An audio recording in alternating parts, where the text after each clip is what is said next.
Alhamdulillah, hamd al-shakirin, wassalatu wassalamu ala rasulillah wa ala alihi wa sahaba. Louange à Allah, nous le louons, nous implorons son pardon et son secours, nous le supplions de nous guider sur sa voie droite. Que la prière et la bénédiction d'Allah soient sur le prophète Muhammad ainsi que sur sa famille et l'ensemble de ses compagnons. Al-Mas'alatu al-Thaniyatu al-Ishrun, 22e point. Shar'u man qablana huwa shar'un lana idha lam yarid fi shar'ina ma yukhalifuhu. C'est en fait une règle qui a été mise en évidence par les spécialistes des fondements de la jurisprudence, al-Usuliyun, qui dit « La législation de ceux qui ont précédé nous concerne, elle constitue une loi pour nous, tant que notre propre législation ne la contrarie pas. » Shar'u man qablana, shar'un lana, ma lam yarid fi shar'ina ma yukhalifuhu. La législation de ceux qui ont précédé nous concerne également. Nous sommes concernés par cette loi tant que notre propre législation, donc la révélation faite à Muhammad sallallahu alayhi wa sallam, n'est pas venue pour l'abroger et ne va pas à l'encontre de ces législations d'antan.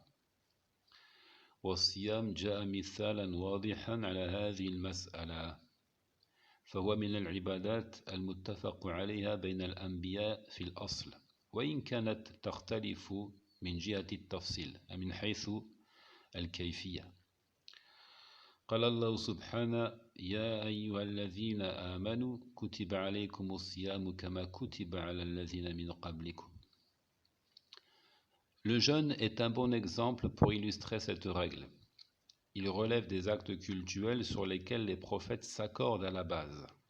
Mais la différence apparaît lorsqu'on entre dans le détail de la manière de jeûner. Le Très-Haut a dit « Ô vous qui avez cru, le jeûne vous a été prescrit comme il a été prescrit à ceux qui vous ont précédés. » Donc cette règle-là, certes, elle fait l'objet d'une divergence, mais la plupart des ulamas, des différentes écoles juridiques, sont d'accord pour l'approuver et la mettre en pratique. Quels sont les arguments sur lesquels ils s'appuient? Et au passage, donc, la divergence ne concerne que l'école shafi'ite. Tous les autres, que ce soit les malikites, les hanbalites ou les hanafites, ont retenu cette règle. Parmi les arguments sur lesquels il s'appuie pour déduire et confirmer cette règle, il dit, premièrement, la parole du Très-Haut. Ulaika alladhina hadallah fabihudahu muqtadi. Voilà ceux qu'Allah a guidés. Suis donc leur direction. Allah Azza wa Jalla s'adresse à son prophète en disant suis donc leur direction, c'est-à-dire la direction, la voie des prophètes d'antan. Également la parole du Très-Haut. ثم أوحينا إليك أن اتبع ملة إبراهيم حنيفا. Verset 123 de la sourate 16. Puis nous t'avons révélé, suis la religion d'Abraham qui était vouée exclusivement à Allah et qui n'était point du nombre des idolâtres, des associateurs. Là encore, Allah subhanahu donne l'ordre à son messager de suivre la religion d'Abraham, donc une religion de ceux qui nous ont précédés. Wa qawluhu subhanahu également, shara'a lakum min ad-din ma wassa bihi Nuha. Le verset 13 de la sourate Ash-Shura. Il vous a enjoint en matière de religion ce qu'il avait enjoint à Noé, jusque la fin du verset. Là encore, il est clairement établi que la religion qui a été donc prescrite à Muhammad alayhi salam est aussi celle qui avait été prescrite à Noé. C'est une évidence pour tout ce qui concerne donc la doctrine et les fondements de la religion. Lorsqu'on parle de la croyance, elle a été la même pour tous les prophètes, tous ont prêché le pur monothéisme. Comme le dit le Très-Haut, وَلَقَدْ بَعَثْنَا فِي كُلِّ أُمَّةٍ رَسُولًا أَنِ اعْبُدُوا اللَّهَ وَاجْتَنِبُوا الطَّاغُوتَ. Nous avons envoyé dans chaque communauté un messager pour dire « Adorez Allah et écartez-vous des fausses divinités ». Et même pour ce qui est des grandes adorations, ce qu'on appelle l'arkan ou l'islam, les piliers de l'islam, comme la prière, comme le jeûne, comme le pèlerinage, comme le versement de l'impôt de droit divin, zakat, tout cela existait également chez les prophètes d'antan. Nous avons par exemple le récit de l'ascension, dans lequel le prophète sallallahu alayhi wa sallam a fait le va-et-vient entre son Seigneur tabaraka wa ta'ala et Moïse, Moussa. Et Allah Azza wa Jal avait d'abord prescrit 50 prières quotidiennes.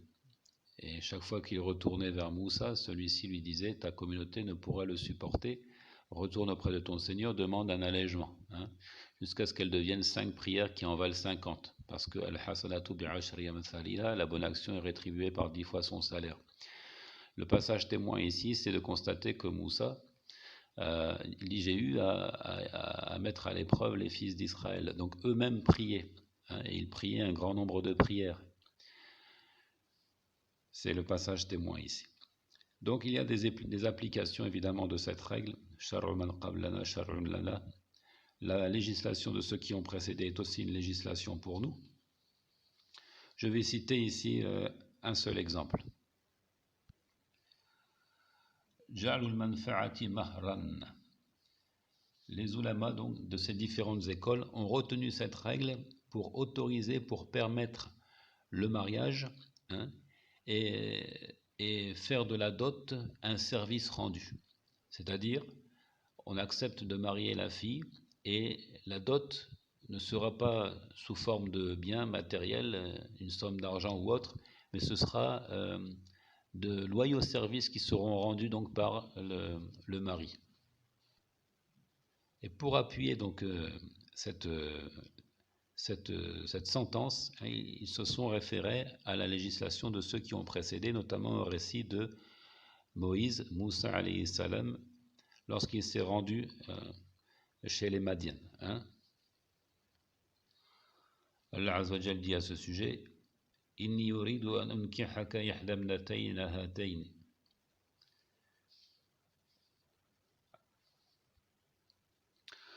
إني أريد أن أنكحك إحدى ابنتي هاتين على أن تأجرني 8 حجاج فإن أتممت 10 فمن عندك وما أريد أن أشق عليك ستجدني إن شاء الله من الصالحين.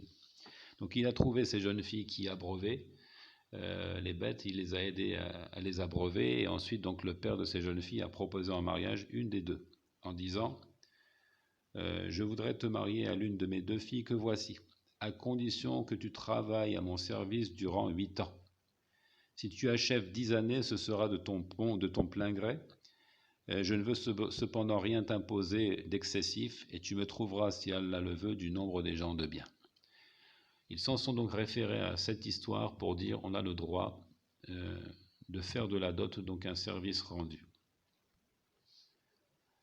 Donc concernant le jeûne, nous avons dit il existait chez les communautés d'antan.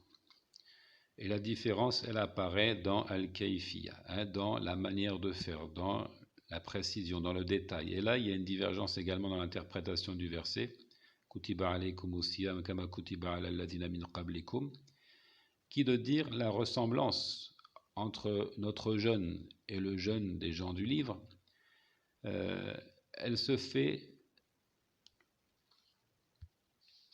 non pas dans le nombre de jours à jeûner, mais donc dans la sentence, c'est-à-dire c'était une obligation pour eux comme c'est une obligation pour nous.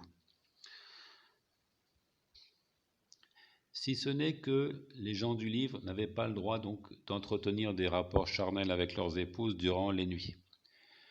Et un verset a été révélé au prophète Mohammed venant abroger donc cette prescription-là, et ainsi marquer la différence nettement entre notre jeûne à nous et le jeûne des gens du livre. Lorsqu'Allah Azza wa Jalla a révélé Uhilla lakum laylatas siyam ar-rafathu ila nisaikum. On vous a permis la nuit du jeûne d'avoir des rapports avec vos femmes.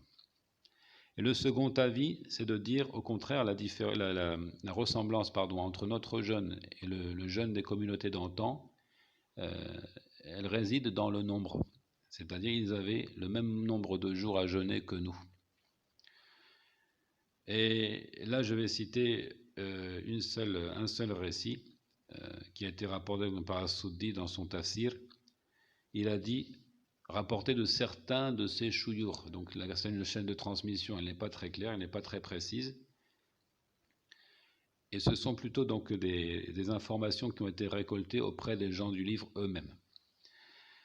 Il a dit اشتد على النصارى صوم رمضان فجعل يتقلب عليهم في الشتاء والصيف.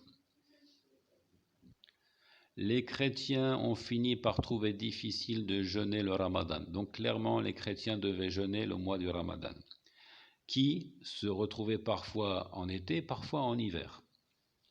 Comme je l'avais expliqué, le mois de Ramadan est un mois lunaire et il y a un décalage avec le calendrier solaire. De fait, donc, on peut se retrouver à jeûner en hiver comme en été. فلما رأوا ذلك اجتمعوا فجعلوا صياما في الفصل بين الشتاء والصيف. Donc, ayant fait ce constat, trouvant la chose un peu difficile à surmonter, ils se sont entendus. Et notamment les dignitaires d'entre eux, leurs rois, se sont mis d'accord pour fixer une date du jeûne qui serait donc à une période tempérée, entre l'hiver et l'été, donc en l'occurrence au printemps. Ils ont fixé la date du jeûne au printemps. Ce sera une date fixe chaque année. وقالوا نزيد 20 يوما نكفر بها ما صنعنا. En plus, ils se sont dit, mais puisque nous avons changé la date, nous allons ajouter un certain nombre de jours, ici il a dit 20 jours, pour expier notre faute, la faute consistant à avoir changé la date.